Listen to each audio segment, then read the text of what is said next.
any torture against me. My name's John Kingsbury. I'm the Director of Creative Economy Programs at NESTA, and in your welcome packs you'll have, this is just a plug by the way, in your welcome packs you have a postcard for NESTA's Digital Arts R&D programme that we run in conjunction, in partnership with Arts Council England and with the AHRC.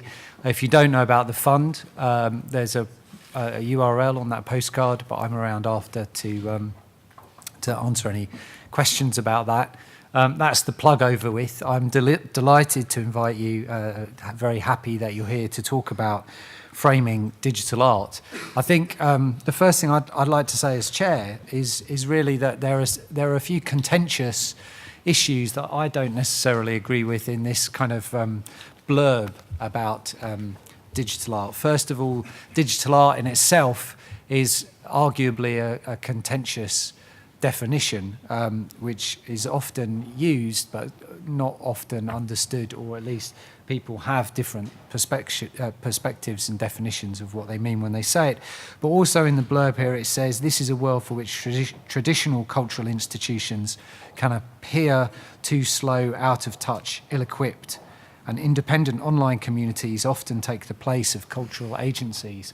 I think that's a statement which is very much up for grabs, actually, and I think what we hope to be doing this afternoon is hearing from three really talented people who have their own viewpoints on those and other examples to give about how they're working in the arts and digital spaces. So without further ado, I'd just like to introduce our speakers today. Harger is from the Lighthouse Gallery down in East Sussex, and is going to talk first. Then we have Keri Elmsly, who's an independent arts producer, and she's worked with United Visual Artists and Kaola and the V&A, and we also have Olaf van Winden, who's the last director of the Netherlands Media Art Institute and the curator of Today's Art Festival and the Seoul Biennale Media Arts Festival. I think we're going to be a little bit pushed for time, so I think I'm going to ask Anna to speak first, and then Olaf, and then Keri. So off you go, and then we'll have some time for questions and comments.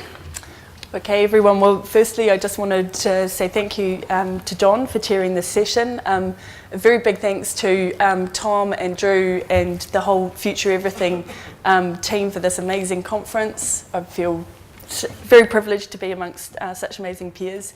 And thanks to my friend Jose Luis de Vicente for the invitation to come here and talk to you today. So I'm Anna, and I'm going to talk to you about art and about, kind of some projects that I've worked on.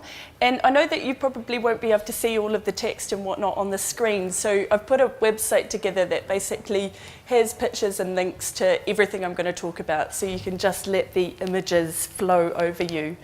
So as John says, I'm the artistic director of this organisation here. It's a digital culture agency based in Brighton called Lighthouse. And we work with filmmakers, technologists and artists on exhibitions, productions and events that really try and show that digital culture is about more than just tools and technologies. It's about emotion and aesthetics and learning. We're really interested in the societal transformations which are being brought about by technology and science. I also write a blog which looks at research, mainly from the fields of physics and astronomy. And I mention this really to try and emphasize that I'm interested in the confluence between art, technology and science. I'm fascinated in what happens when artists and filmmakers and other creative people are thinking just as hard about science and technology as the scientists and the engineers are. We often ask ourselves if it's still relevant for us to be talking about digital art or media art, as we used to refer to it, when technology has become so pervasive. Surely as it becomes enfolded into the practice of all artists, digital art as a form becomes obsolete, right? Well, I'd argue the opposite. I'd say that media artists are some of the most culturally deep and urgent guides that we have for a landscape that's becoming increasingly difficult to navigate with the maps and compasses that we grew up with. Artists like some of the people that you've already heard from at Future Everything and you're about to meet in the next session.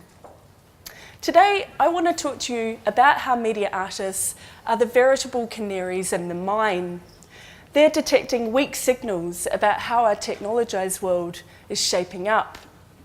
And I want to show you how they can give us ways of both perceiving this changing landscape and acting within it.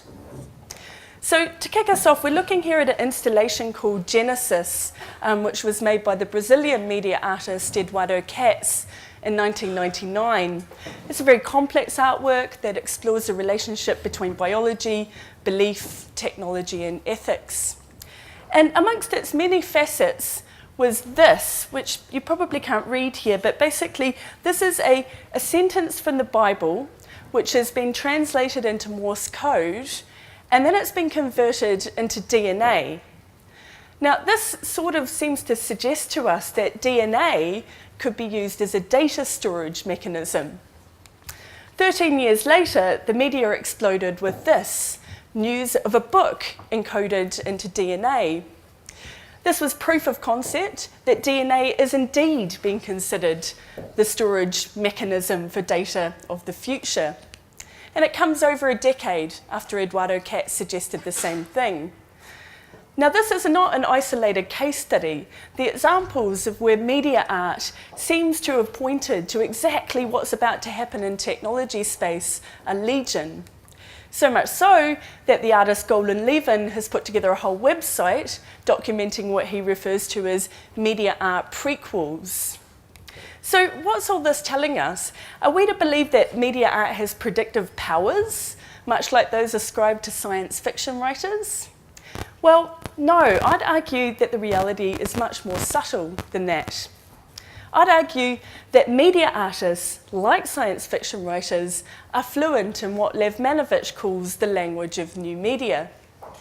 Their creative perspectives, decision-making and aesthetics are highly influenced by their interrogations of the systems, tools and mechanisms of technology. Media artists are engaged in a careful consideration of science and technology, as are scientists and engineers. And therefore, we shouldn't be surprised that they sometimes arrive at the same conclusions, albeit at different times. Their propensity to do so makes the field of media art an incredibly interesting place to look if you're wanting to detect those weak signals about what might happen next. So, what are some of the messages that we're getting from media artists today? Well, I think one of the most important ones is that we must be able to describe our environment. The more heavily encoded our world becomes, the harder it is to read. Our technologised world is becoming opaque. Pervasive automated machine surveillance gives us the impression that machines are watching our every move.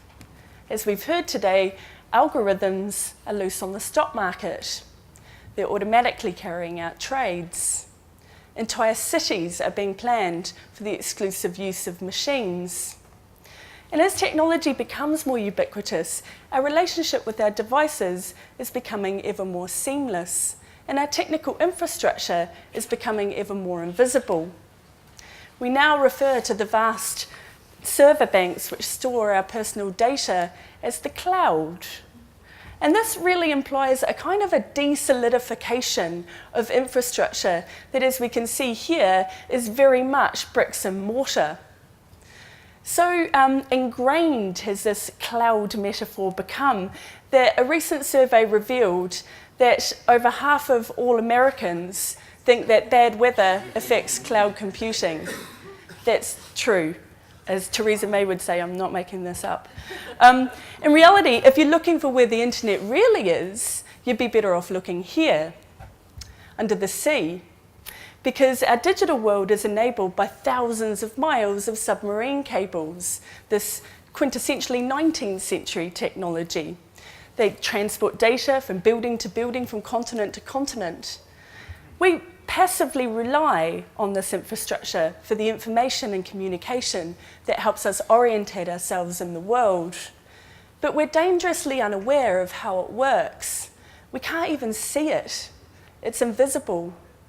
And as the science fiction writer China Miéville says, something invisible in the landscape is just landscape. The point of invisibility is to fail. This disappearance of our technological landscape from view is a serious political and ethical issue. If we can't see something, it's very difficult to comprehend it, let alone to have any political agency in acting on it.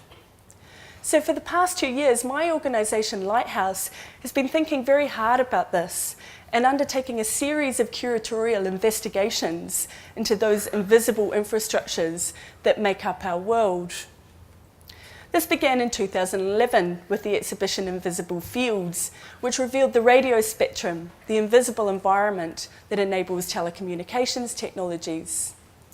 The exhibition was co-curated by me and Jose Luis de Vicente, who put this amazing conference together. And it set out the spectrum as a physical space, invisible but present, a terrain that can be studied, mapped, surveyed, and explored. It included artists like Joyce Hinterding, this is her work here, and her work shows us that radio waves, which we use to harness to create a wireless world, also occur in nature.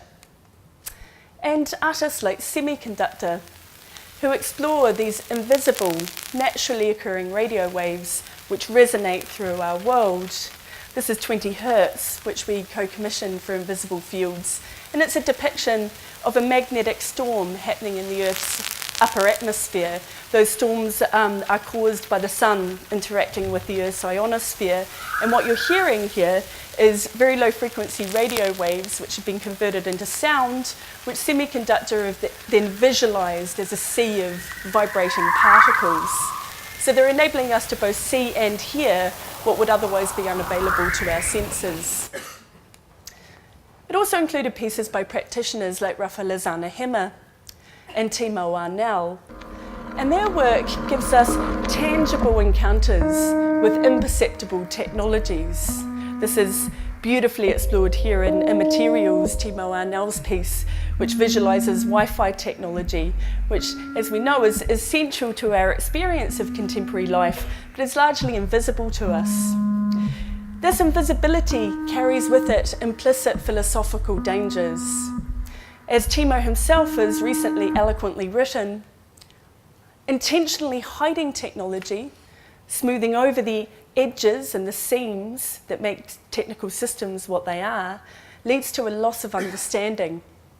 And that's the case for both makers and users. And a loss of understanding means a loss of agency or power. A lack of understanding also leads to all sorts of misconceptions and childish metaphors about technology. Remember the survey about the cloud. It also creates all sorts of strange ideas about who has the ability to use these technical systems. As Timo says here, it clouds the critique around technology. And this applies far more widely than the sphere of design, which Timo was writing about. This tendency that invisibility has to cloud critique is one of the central concerns of the artist Trevor Paglen. Lighthouse staged the first UK solo show of Trevor Paglen last year, an exhibition called Geographies of Seeing as part of Brighton Photo Biennial. And in it, Paglen used the technologies of astronomical photography to expose hidden infrastructures of power and the clandestine activities of global government. His first target was our night sky. The official catalogue of spacecraft in orbit around the Earth has about 20,000 objects in it, which is much more than people would normally guess if you ask them for a guess on that. But what's not in the official catalogue is all the secret satellites, which are operated by the military. So Paglen and his collaborators have tracked these secret satellites and have photographed around 189 of them. You can see them in some of these images. To track these satellites, Trevor Paglen's using the same mathematics that Johannes Kepler used to describe the laws of planetary motion in the 17th century. The use of the basic techniques of the early Enlightenment to expose secret and largely invisible activities is entirely deliberate. As Peglin has said, Galileo used the state-of-the-art technology of his day, the telescope, to observe that Jupiter had moons that weren't supposed to be there. Those moons undermine the established truth of the day, the Ptolemaic worldview, which had the Earth at the centre of the universe. If moons were orbiting around another body in our system, the Ptolemaic view had to be wrong. So this was radical. It meant that anyone, no matter who they were, could use this technology, a telescope, to see the same thing. This democratising potential of technology meant that truth could emerge from rational consensus. Trevor Paglin's interested in how we can use those same tools and techniques now, not to reveal unexpected moons orbiting around Jupiter, as Galileo did, but man-made moons orbiting our own planet, unmapped by any official record. Because if we can't see them, we can't start asking why they're there. What are they doing? What are they looking at? And why is all this being kept from us? These are the questions which are fundamentally important to anyone who wishes to have political agency. Trevor Paglin's also applied these same techniques to look at locations which are a little bit closer to home. He's particularly interested in secret US military bases. Many of these bases are so remote that there's nowhere on Earth that you can go to see them with the unaided eye. They are, for all practical intents and purposes, invisible. And that's where Paglin's artistic determination comes in. He uses high-powered telescopes whose focal lengths range between 1,300 millimetres and 7,000 millimetres. And at this level of magnification, hidden aspects of the landscape become apparent. He gets us close to air bases being used to launch military aircraft, surveillance stations that are not meant to be there. This is a secret military hangar, and here we can just make out a Reaper drone, and that's getting ready, as you can imagine, to reap. Paglin's work exists within an established tradition of media art practice, which has made it its business to reveal the invisible infrastructures that underpin society. And this tradition is being extended by a new generation of practitioners. The often quoted science fiction writer, compulsorily quoted in any conference about the future, William Gibson, has said in relation to new technologies that the most interesting applications turn up on a battlefield or in a gallery. It's a really quite unsettling comment and often very true. Lighthouse's 2 new projects for Brighton Festival this year show how in certain cases, certain chilling applications appear in both places simultaneously. Following on from Paglin's show, we're deepening our investigation of invisible infrastructures by looking at the technologies of warfare. As we all know, the unmanned aerial vehicle, or drone, has become one of the most potent weapons in contemporary warfare. Remotely controlled by operators thousands of miles from the theatre of war, drones carry out aerial attacks which leave hundreds of people dead.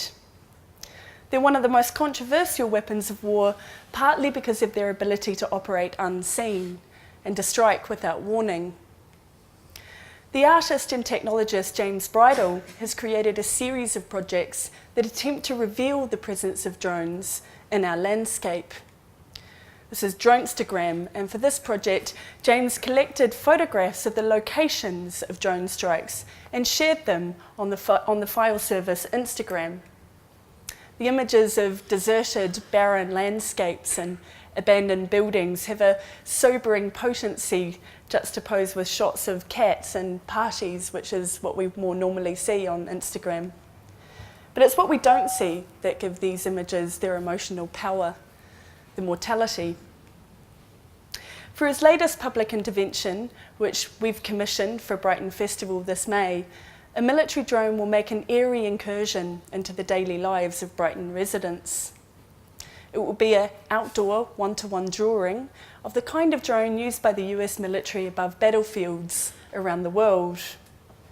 It will make the drone visible on our streets. And we hope the stark marking out in an unexpected public place of the silhouette of a drone will make people think about what it would mean to have a drone attack on our own community.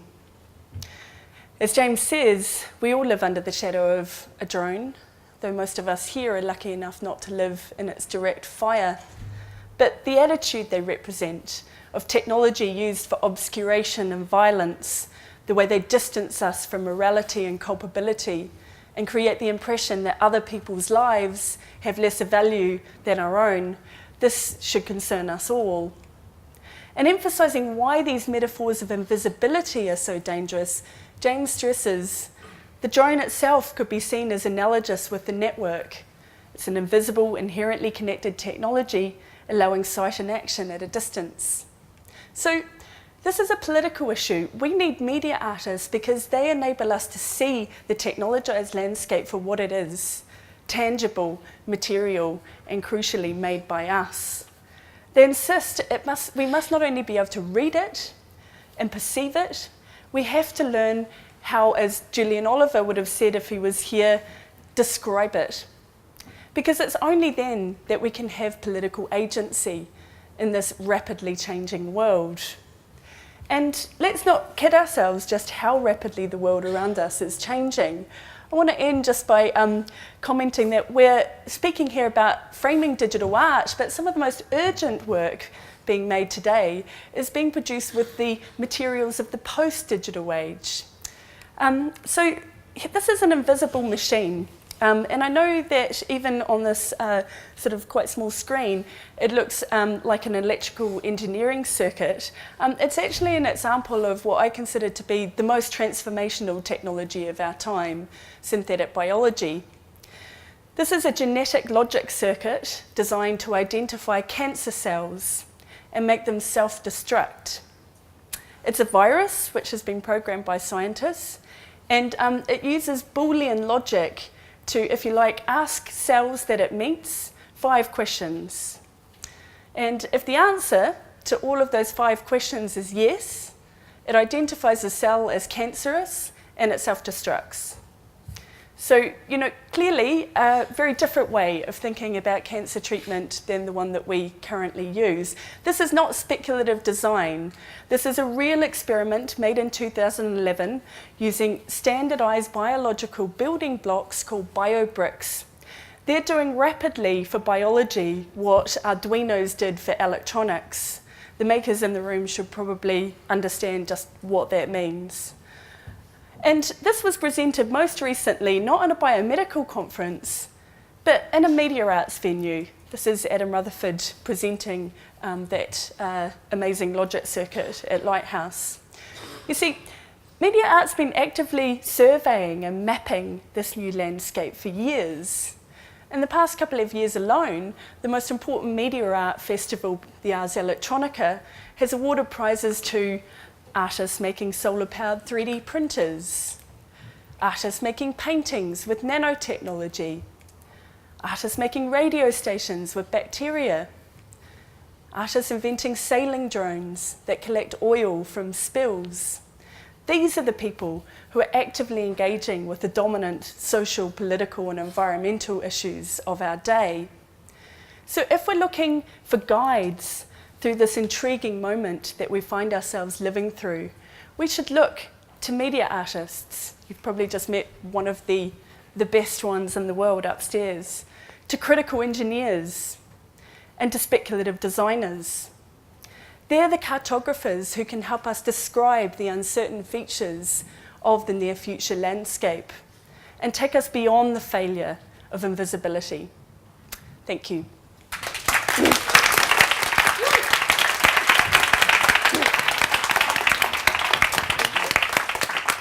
Thank you, Anna. So, Olaf is next.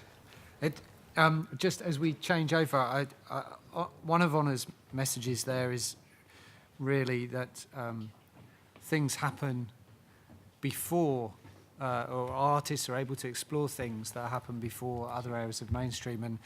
And I was lucky enough to be chairing a session at NESTA earlier in the week with Ghislaine Boddington, who runs Body Data Space. And her art practice is really about telepresence and setting up spaces which are both kind of intimate and ghostly and otherworldly, and bringing people together. And it's interesting that her practice is about kind of gesture, recognition, memory, activity, and all of these things are finding their ways into mainstream technology. So Microsoft Connect, for example, is suddenly picking up movements that she was working on 10 or 15 years ago and thinking about the ethical as well as the creative ramifications of that. So I think your point is really well made, so thank you. Olaf, are you ready? I'm ready. Yeah, okay. Yeah. My name is Olof. I have a short CV over there, which is a bit small, but I'll explain you what I'm doing. I was the last director of the Netherlands Media Art Institute, which had to close last year due to the 100% funding cuts by our government. I also curated the Seoul Biennial, and I'm now running the TodaysArt Festival, which I founded in 2005. So let's start first with framing digital art. Digital arts and media arts is for me a term from the 90s, and it's actually not existing anymore. The use of media, the use of digital technology, it became quite default, I think, in the production of art, but also in design, in architecture. And I would even say that if Michelangelo would live now, I would doubt that he would use a paintbrush. Also, our audience is changing. We live in a very hyper-connected world. We have a new kind of citizens. Babies, when they are born, they are connected immediately. They know how to operate an iPad before they can read a book. There is psychological research that kids the age of 12, 13, they can multitask way more than people who are now 60, 65. The way they read books, it's non-linear. It's a very non-linear approach. So that's a new kind of citizen is coming. And it requires also a new format for cultural institutions, I think, for museums that are presenting in their white cubes. And that's basically, this was my inspiration to start or to initiate a festival that would stage these kind of arts and these kind of creative practices. And I will show you some examples. First, what TodaysArt is, it's a festival concept for adventurous performing arts, visual arts, design and architecture, the complete mix, so it's a very transdisciplinary approach. We work in a modular system. We have an indoor program which consists of evening program, performances and exhibitions. The outdoor program, the public space, for us very important because in a lot of time-based art, it happens inside in black boxes with a video projector. But we wanted to bring also these art forms closer to an audience, that you really bump into it. Then we have a club program. The club culture is, I think, also very important for the development of contemporary art. Exchange programs like what's happening here with conference and seminars and educational programs. And as we use the city, we are also inviting galleries and project spaces to participate in a periphery program.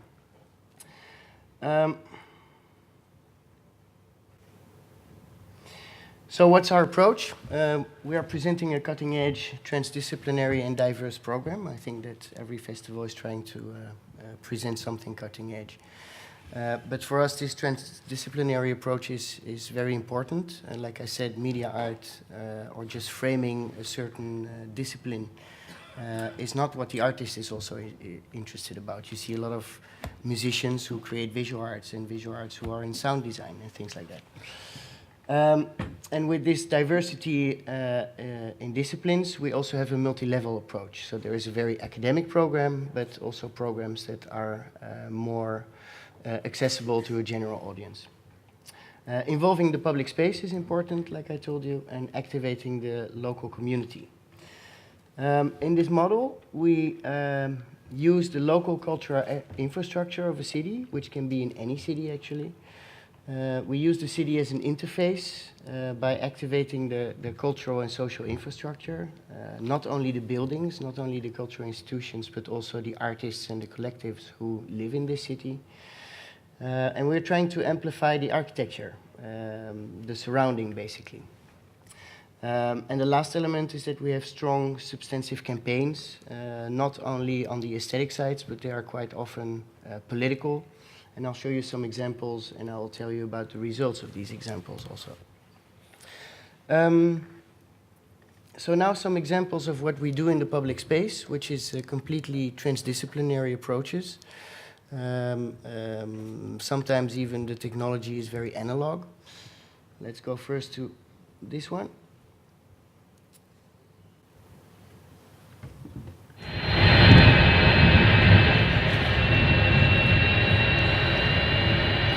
This is a piece by Lust and Mike Reiniersen. The city of The Hague, where this festival was staged, has a big international ambition because the International Criminal Court is there. It's the third United Nations city. So they profile themselves really strongly as an international city. But actually it's quite, it's a small village. There aren't even 600,000 people living there. And we played with this international image by looking at the airline industry, and we created an airport in the city. The theme of the festival this year was THX, which is an airport code. And what you see here is a public intervention, a landing strip, 480 meters long, 128 speakers, and the sound of a Boeing 747 going through this street.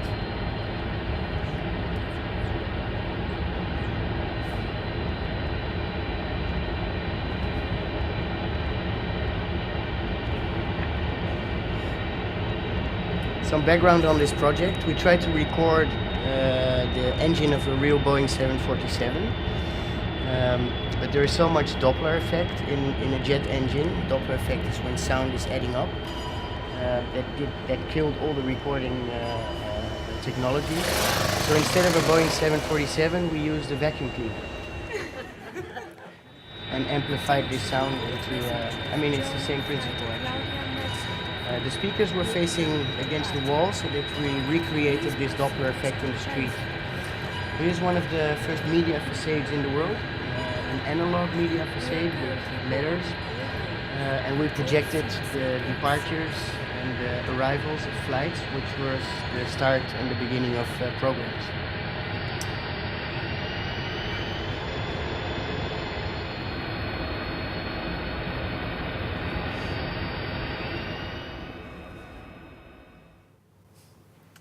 Okay, let's go to another example. This is a piece that we worked together with Pablo Valbuena from Spain. And we gave him the City Hall of The Hague as the backdrop. The City Hall of The Hague is designed by Richard Meyer. It's a white building, completely modular in its structure. And he created this very large and very nice piece, I think. It was called Augmented Space.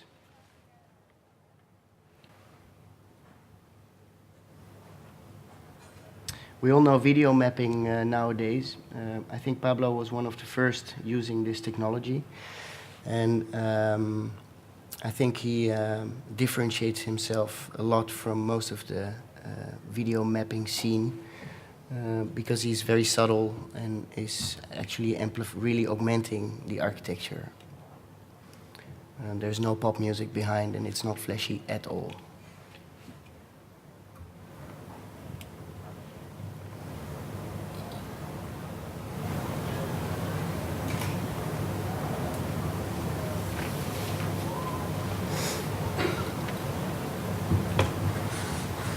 Now he creates a sunset, but the sunset is going from left to right instead of up and down. So what you're looking at is not light, it's video.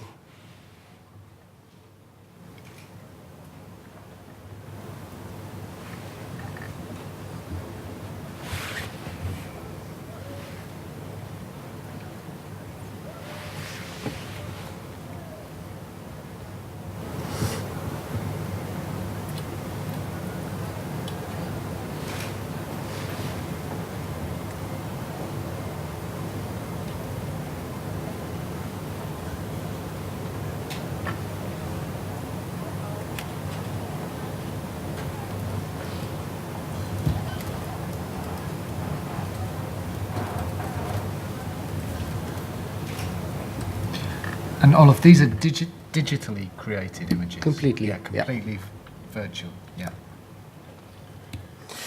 Okay, another example, which is more analog. It's on the building. This one is called Station to Station. It's a project that we did in the central station of The Hague. It's the final destination station because there's the sea, there's 12 tracks, and we looked at it as 12 tracks of a mixer, and the train became the fader of this mixer. The complete station was wired, there were microphones in the trains, even it was on the regular schedule of the train. Microphones following the people with their little trolley. They created a big sound piece.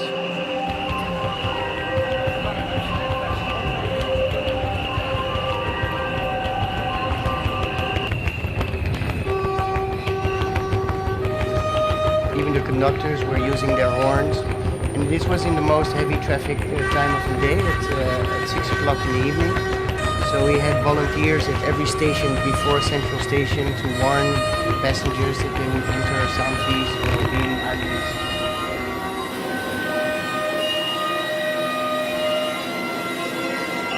This was done with Staalblad from Berlin, Mark Bain, living in Amsterdam, and Mike Reiniers.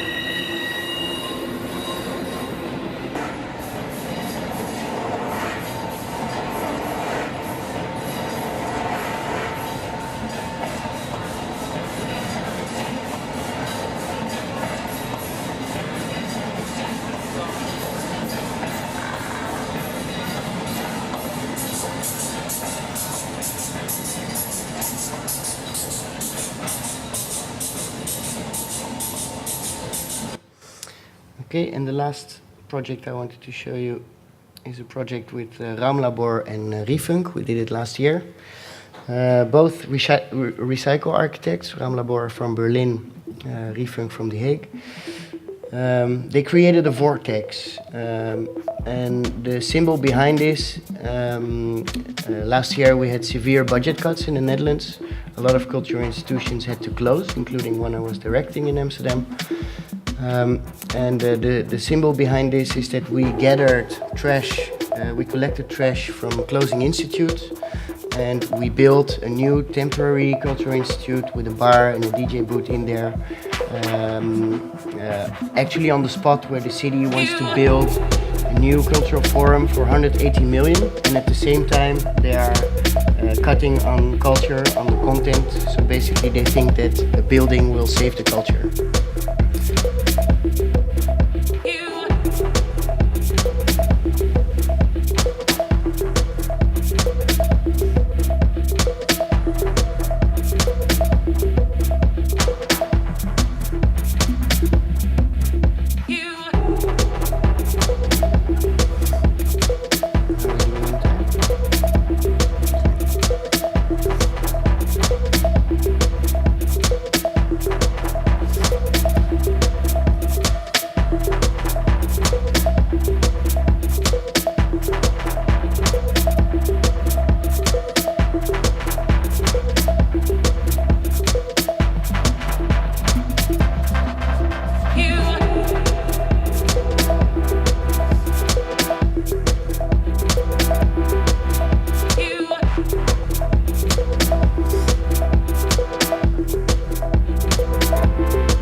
Okay, we're a bit short in time, so we'll continue fast.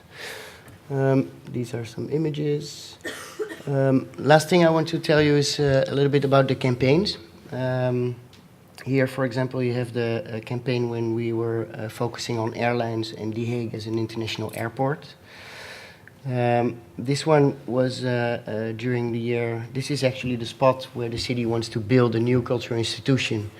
There were 15 designs from rockstar architects like Koolhaas and Zaha Hadid, and we decided to create our own, pretty bold, and then we worked with Ramlabor.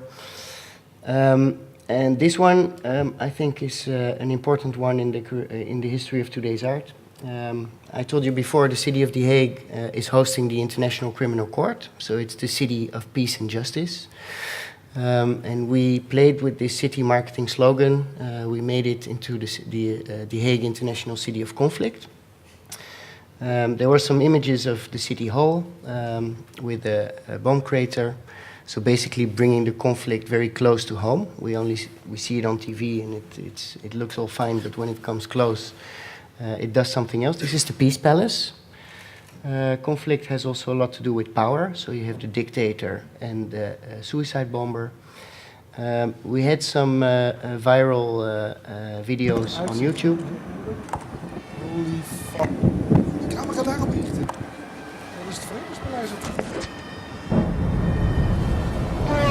These images were taken so seriously that 2 weeks before the festival I was arrested by the Secret Service and I was put in jail for 3 days. The charges were, I was charged for inciting terrorism.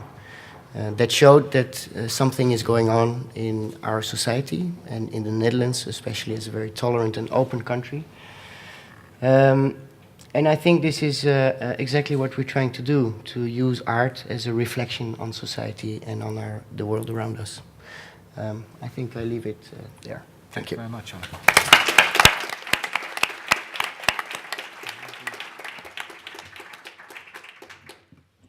So just while we change over, I mean, I think the thing that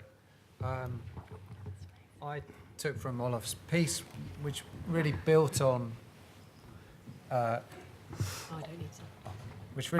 Honor's presentation, was that in Olaf's words, we're not just talking about curation and presentation of art in and around white cubes. We're really talking about art championing the use of public spaces and championing the use and corralling and inviting citizens and people and humans to take part and have a dialogue and be impressed and influenced by the art which is around them. And in a way, that's a big theme, I think, that draws parallels with some of the other sessions that have happened here at FutureEverything. If you really want smart cities, it's not just about the hard infrastructure of the technology, it's also about using and harnessing the kind of human capital and social capital of community and community groups. So that just leaves us really with Keri. So Keri, over to you. I'm actually going to take a more of a pragmatic and individual approach because I work as a producer, so I work very much behind the scenes, empowering artists and developing how they stage their work in public.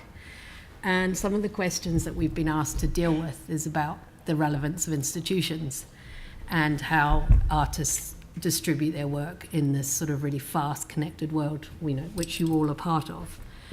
So I thought I'd start by showing you a piece by Mel Brimfield, because this was my first experience of producing a piece of work for the government art collection.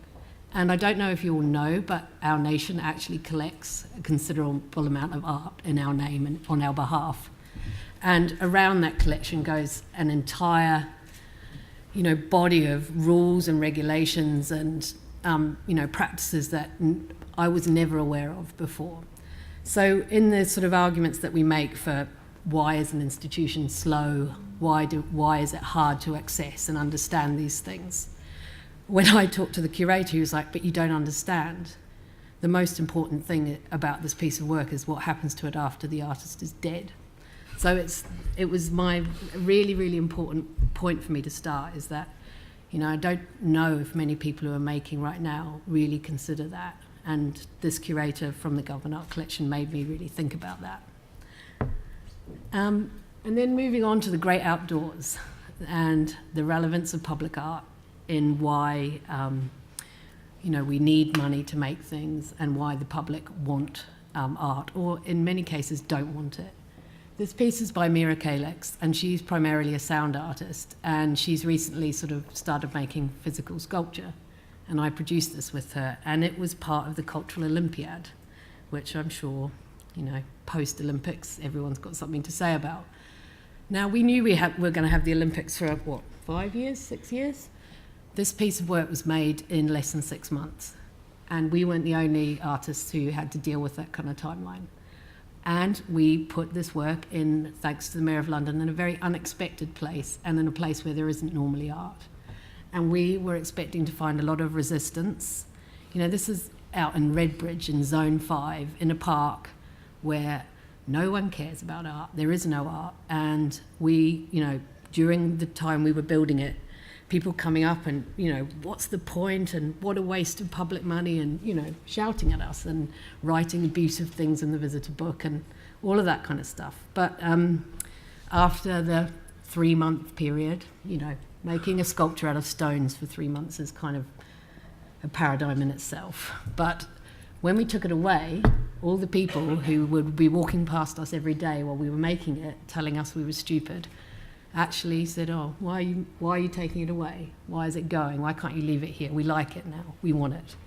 And that little story is, you know, one of the arguments that we have to continue to have about why the government and why culture is relevant and important and should be paid for.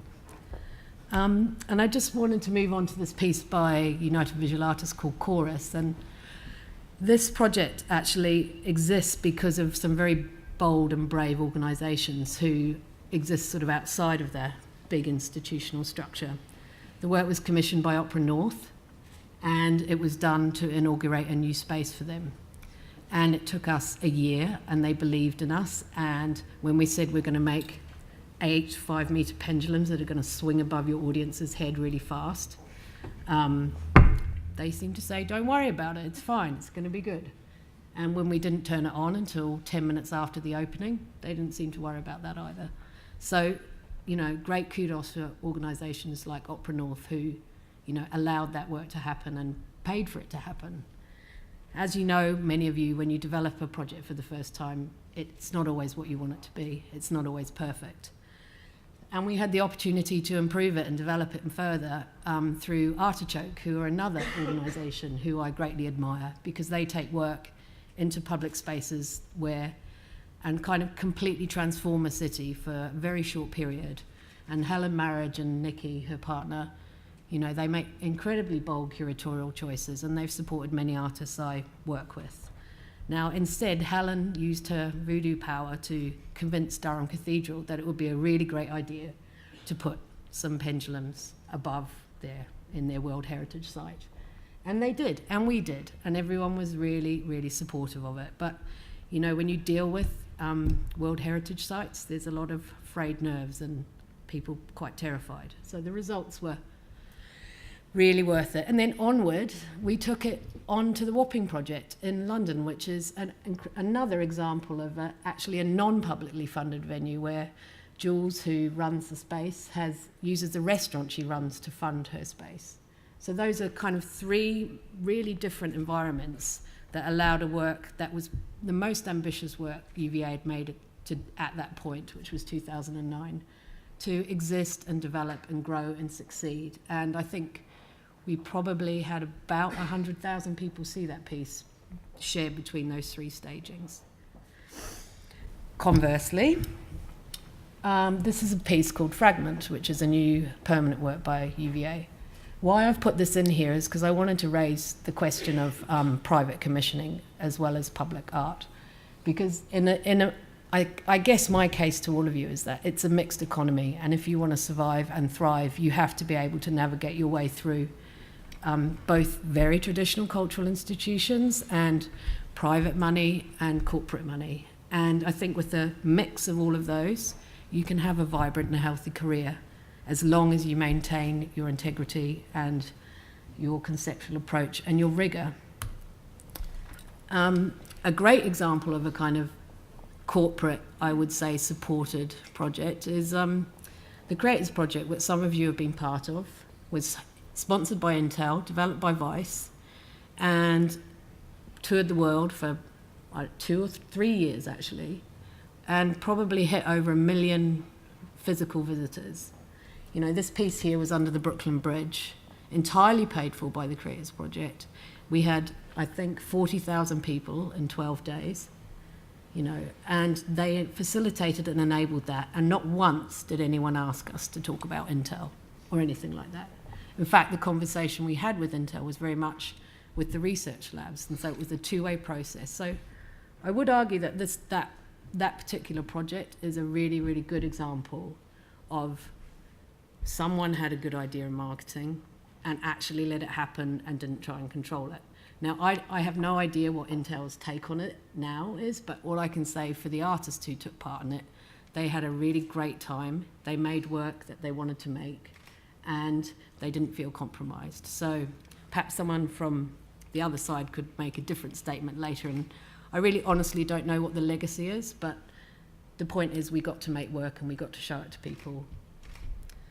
I'm just going to skip through because this is another artist called Quaola, who I work with, and an organisation like La Gaieté Lyrique in Paris is probably what we kind of don't have here in the UK, although in future we will have, because with Universal Everything, I'm producing a solo show for a new organisation in London called The Media Space. And it's opening later this year. It's part of the Science Museum.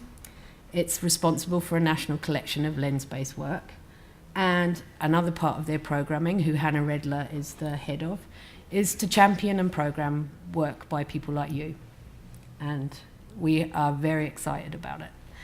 And this is why I would argue that we do need institutions, because they give us a framework and a formality that is very hard to get without, you know, big structure, and kind of they carry a gravitas that events that have perhaps commercial affiliations struggle to get.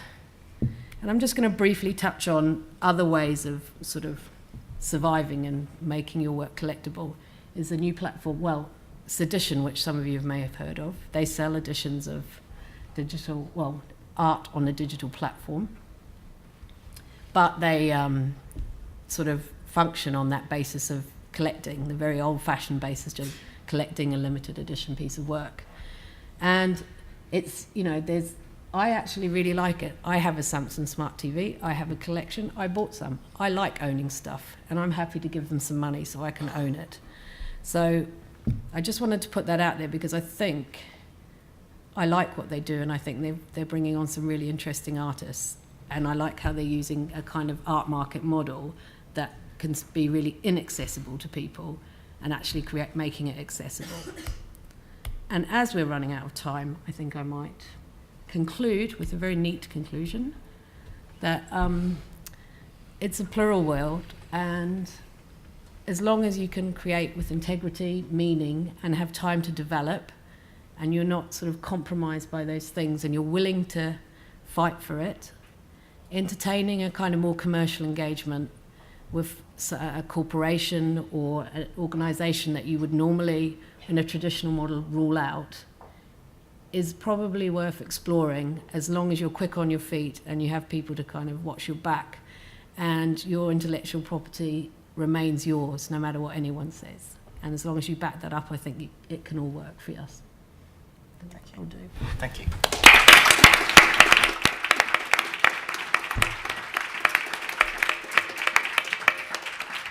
Thank you. So I guess the message that I've had from this is that actually institutions are relatively, well, are really quite progressive. You know, they're getting arrested. They're putting jumbos on the streets. I was certainly fooled by the vacuum cleaner. You know, there are drones in people's communal spaces in cities. They're useful in commissioning, in framing, in marketing, and in selling the art. Some of the examples we've had are digital and some are not, but I mean, really, we want to hear from you. So we have about 5 or 6 minutes for comments or questions. And have we got someone with a microphone? So please, if there are any comments or questions, I'll take a couple of questions at a time, if I may, and it would be great. Sorry? No heckling. No heckling.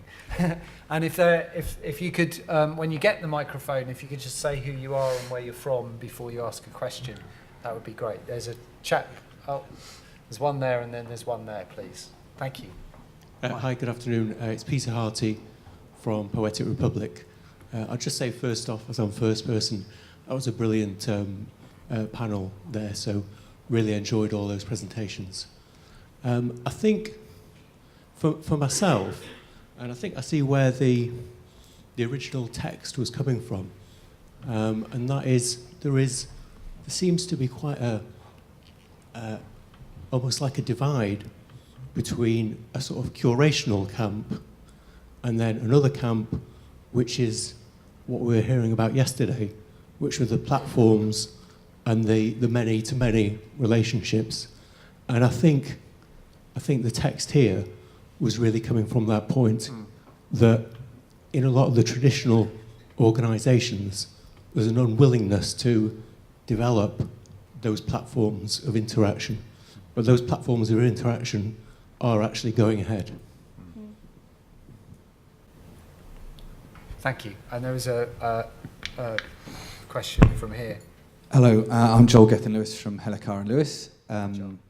I think one of the things that I found in my career with starting off at UVA and then setting up Hellicar and Lewis and open sourcing everything we do is that we kind of completely found the conventional routes to art funding so completely obtuse, ridiculous, and that we didn't pursue them and found working with people in marketing and brands much easier than dealing with traditional art institutions like NESTA or the Arts Council or whatever. And we found that we seemed to us from the outside looking in, finding a lot of practices that were very good at applying for funding and not actually doing good work. Yeah. And I think the thing about the open source opportunity is that a lot of work is going to be made whatever happens. And just the final thing with sedition, it made me immediately think of how wonderful it would be if they got broken into by a bunch of Russian hackers and they were all given away for free, which would be wonderful, wouldn't it?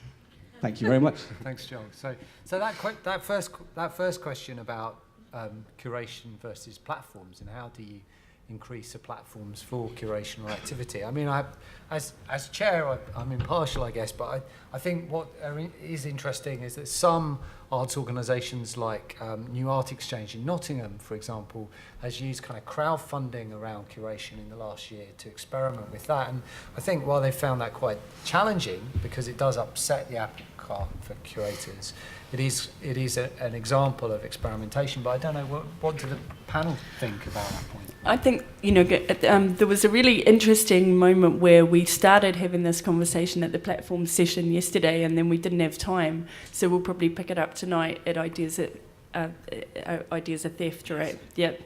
And it was actually a question that Jose Luis asked Vimeo, Kickstarter, and the Creators Project, kind of what's this question of curation. And James actually picked up a really interesting take on that from the perspective of the audience, which is there is actually a kind of subtle undercurrent of curating on those platforms. It's just not the kind of curating that we would normally do. Kind of some people might refer to it as censoring rather than curating. So I think we'll probably kind of dig into that a little bit more tonight, but I think that question of curating is the thing that, if you want, enables the platforms to exist in harmony with the cultural institutions of the 21st century who are prepared to adapt to, kind of this changed landscape. The ones who are not prepared to adapt will die. They will simply close down. They won't have an audience in 5 or 10 years' time. It's just that simple. We're not talking about something that you can opt into or opt out of here. We're talking about the world, kind of our audiences of the future. And when I say the future, I mean just 5, 10 years ahead, don't understand a world without those platforms and without digital culture. So our job, I think, as curators, to pick up on your point, is to work out how we continue to ascribe value, how we, continue to try and create discourse around, kind of cultural production in that changed environment. So it's almost, kind of you need both. You need the platforms, you need the many-to-many, but you also need the interpreters and the guides. Thanks, Donna. And just because we are completely out of time, I just want to pick up the point that Joel made. I mean, Keri, you made a very compelling case for a mixed economy of funders and commissioners. And Olaf, you mentioned a couple of times that your public funding had been cut. So Joel's point about you seeking commercial funding, how possible is that? How tough do you find that? What are the hurdles for doing that for anyone in the room? Well, I think this is a bit difficult for an art organization like we are, because we have also a lot of space for failure. We do a lot of research and development also on some artistic projects, and you know, putting a landing strip in the middle of a city or doing a concert with 12 trains, you're never sure about the results because you're built in a short time, and so commercial funders would have more difficulty with this. And commercial funders happy for you to get arrested? No, not at all. Even my board walked away, and I need to find or I need to look for another board. So you need organizations who have guts, and you talked about this as well, who have you have a vision and you really want to realize it, and you will find the money anyway. And one last question: Are audiences, i.e., through crowdfunding, are they more risk averse or less risk averse than commercial funders in your view? The audiences. Well, audiences, I mean, that depends also on your marketing and your PR. What we try to do is to invite them for an adventurous program, not something they know. Maybe a big name that does something really interesting. But I work a bit differently. I don't look too much anymore at the Dutch funding. I try to get money out of Russia. Oh, right. And I'm cash in a suitcase. No, not via Cyprus. I'm expanding the festival to Moscow, summer 2014, and that will basically cover the whole overhead cost of my organization in the Netherlands. And it's going to be on a different scale also, but the same model, the cultural infrastructure there, a citywide event, 20-25 venues, and the public space in between. Look, I'm really sorry we're out of time. I don't want to get a Chinese burn from Dre. So all really I've got to say is just to ask you to thank the presenters and panelists. The examples have been absolutely first class. So thank you very much.